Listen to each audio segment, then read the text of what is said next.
शिवसेनेच्या सगळ्याच पदाधिकाऱ्यांनी माननीय दीपकभाई माननीय निलेश यांच्या नेतृत्वाखाली मोठ्या पद्धतीने बीएलएची मोहीम राबवली, म्हणूनच हा मोठा प्रतिसाद मिळतोय. 100% बीएलए सिंधुदुर्ग जिल्ह्यातले शिवसेनेचे पूर्ण झालेले आहेत, पदाधिकारी सगळे पूर्ण आहेत आणि सिंधुदुर्गानं जे खरोखरच आदर्शवत असं बीएलए मध्ये काम केलंय ते पाहून ते पुढच्या जिल्ह्यांना सांगावं यासाठी मी इथं आलो होतो. खरं तर आढावा घ्यायला आलो नव्हतो, पण अतिशय चांगलं काम हे सिंधुदुर्गामध्ये बीएलएच्या माध्यमातून झालंय. आणि खरं तर बीएलए हे शासकीय नाव आहे, म्हणून ते आमचे सगळे बूथ प्रमुख आहेत. त्याच्यामुळे प्रत्येक बूथवर आमचा पदाधिकारी सक्षमपणानं काम करणारा निर्माण आम्ही करू शकतो, त्याबद्दल आम्हाला समाधान आहे. तर लाडकी बहीण योजनेतले 93 लाख महिलांना वगळण्यात आलाय, त्यामुळे अरविंद सावंत म्हणतात की मतदार खरेदी योजना होती असं तुम्ही त्यांची जास्त मनावर घेऊ नका, त्यांचं थोडंच महाराष्ट्र मनावर घेतलं म्हणून त्याची पद्धती अशी झाली. ज्यावेळी 92 लाख किंवा 80 लाख कमी झाले असं म्हणतो, तर 3 कोटी 3.5 कोटी महिला भगिनींना आम्ही त्याचा फायदा देतो हे कोणच बोलत नाही. काही महिला भगिनींनी अनावधानाने गाडी असताना फॉर्म भरले, काही महिला भगिनींनी नोकरी असताना फॉर्म भरले, काही महिला भगिनींनी शासकीय लाभ मिळालेला असताना फॉर्म भरले, त्याचे ते आपण डिलीट करतोय. त्याच्यामुळे कोणालाही असं हसून सांगण्याचा अधिकार नाही. त्यांनी कधीच काय चित्रासाठी केलं नाही, त्या युपीटीच्या लोकांनी आम्हाला सल्ला देण्याची आवश्यकता नाही. परंतु मला आपल्याला देखील एक विनंती करायची आहे की आपण 80 लाख 82 लाख जेव्हा कमी झाल्याचा आकडा सांगतो, तर 3.5 कोटी 4.25 कोटी महिला भगिनींना आम्ही देतोय पात्र महिला भगिनींना, हे देखील सांगितलं पाहिजे. आणि ती योजना पात्र महिला भगिनींची कधीही बंद होणार नाही, हे माननीय एकनाथ शिंदे साहेबांनी आणि देवेंद्रजींनी सांगितलं. माजी खासदार विनायक राऊत त्यांचे चिरंजीव पत्नी आणि एकूण 9 जणांवर गुन्हे दाखल झालेले आहेत. मी सकाळी पण याबाबत सांगितलेलं आहे.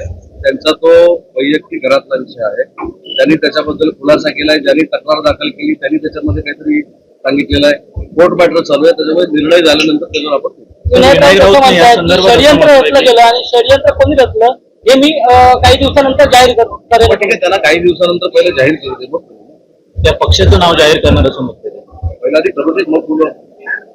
तुम्ही जरी म्हटलं हा त्यांचा घरगुती विचारला, तर एका महिलेने फोडलेला आहे आणि याला संपूर्ण महाराष्ट्रातून सगळ्याच पक्षाने उठाव केलाय की त्यांच्यावर कारवाई व्हावी.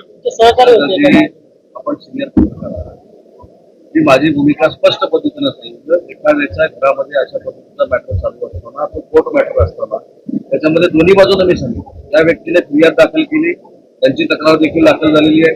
जे कोण नाही म्हणतात त्यांचं देखील कोर्ट ऐकून घेणार. तुम्ही म्हणताय पोलीस केसेस दाखल झालेली, तपासावरती सगळं बाहेर येईल. तपासानंतर बाहेर आल्यानंतर कुठून आहोत. तर त्यांनी असं एक विधान केलेलं आहे की आपणाला 17 लाख रुपये अडचणीच्या वेळी मोजण्याचे पण कृत्य त्यांनी केले, असं पण विधान तक्रारीमध्ये केलेलं आहे. कसं म्हणताय जे गिरिजा राऊत आहेत? माझं म्हणणं विनायक राऊत काही आंतरराष्ट्रीय लेवलचा विषय नाही. आपण सिंधुदुर्गाच्या विकासावर बोलत चांगलं नाही. साहेब, आढाडी प्रश्नावर तुम्ही मागे म्हटलेलं, त्याच्यानंतर आढाडी प्रश्नावर काँग्रेसने असं म्हटलंय जो काय प्रकार मातीखोरीचा वगैरे घडलेला आहे त्याच्यावर आघाडीच्या बाबतीमध्ये अजून एक माहिती म्हणून सांगतो की 8 ते 15 दिवसापूर्वी माननीय दीपकभाई केसरकरांच्या नेतृत्वाखाली माझ्या विभागाची जे काही प्लॉट थांबवलेले होते ते देखील रिलीज करण्याचा आम्ही निर्णय घेतला.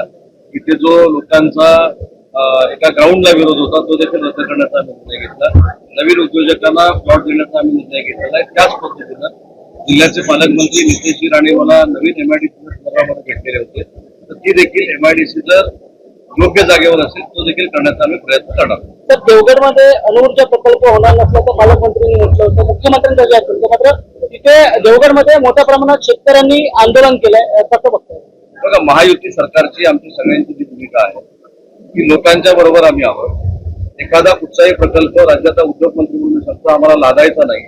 लोक कन्व्हिन्स झाली, लोकांनी जर त्या प्रकल्पाचा विचार केला, लोकांनी तो प्रकल्प समजून घेतला, त्यासाठी रेट त्यांना जर चांगला आम्ही देणार असतो तो त्यांना मान्य झाला, त्या सगळ्या गोष्टींची चर्चा करूनच आपण प्रकल्प करू. आणि म्हणूनच पालकमंत्री महोदय असं म्हणाले की जबरदस्तीनं कुठलाही प्रकल्प आम्ही इथे करणार.